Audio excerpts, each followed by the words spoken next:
Portal hypertension is nothing but sustained elevation of portal vein pressure of more than 10 mm of Hg, or it is simply sustained elevation of HVPG. HVPG means hepatic vein pressure gradient of more than 5 mm of Hg is considered to be portal hypertension. It is classified to 5 types. It is first is a prehepatic pre-sinusoidal, intrahepatic pre-sinusoidal, sinusoidal, intrahepatic post-sinusoidal, and posthepatic post-sinusoidal. The first one is prehepatic pre-sinusoidal, which is most commonly seen in case of portal vein thrombosis. Intrahepatic pre-sinusoidal portal hypertension is seen in case of schistosomiasis. Sinusoidal is seen in cirrhosis. Intrahepatic post-sinusoidal is seen in veno-occlusive disease. While posthepatic post-sinusoidal is seen in case of Budd-Chiari syndrome. Coming to etiopathogenesis, this is caused as a result of the portosystemic shunts that are going to bypass the liver and directly enter the systemic circulation. Some of the important portosystemic shunts include the ones which are present at the distal esophagus in the stomach and rectum, near the rectum, and anterior abdominal wall, renal and lumbar vasculature, and ovarian and testicular vasculature. They are present.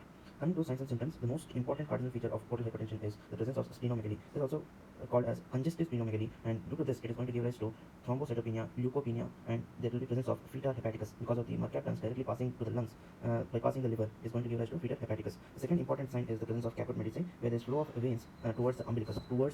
Okay, and then the third important sign is the presence of a venous hum. Because of the collaterals that are formed on the anterior abdominal wall, there will be a loud venous hum seen at the felt at the umbilicus because of the shedding of the blood from patent umbilical vein to the portal vein.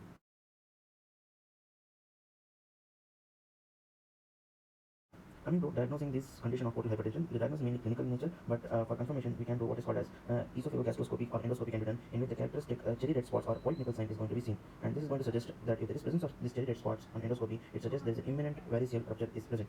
How to treat this condition? In case if there is acute variceal bleeding, we can start with terlipressin or vasopressin, or you can start with octreotide, somatostatin, or propranolol. The second thing would be by giving antibiotics, particularly broad spectrum antibiotics will be preferred. And third step would be sclerotherapy or gland ligation. Fourth one will be balloon tamponating. Fifth will be esophageal resection, and sixth will be TIPS. TIPS is nothing but transjugular intrahepatic portosystemic stent shunt.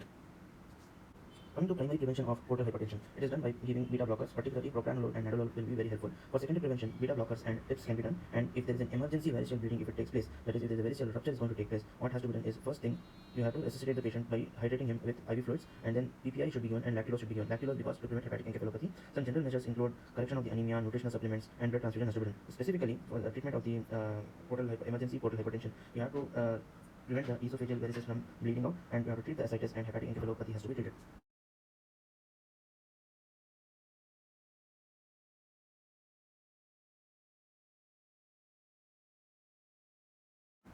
One of the dreadful complications of portal hypertension includes variceal bleeding, and this variceal bleeding can take place either at the esophagus, which can give rise to hematemesis, or it can also give rise to melena due to the bleeding at the portosystemic junction of the rectum. There can be second complication of snake skin gastropathy due to the gastric vessel portosystemic shunt bleeding.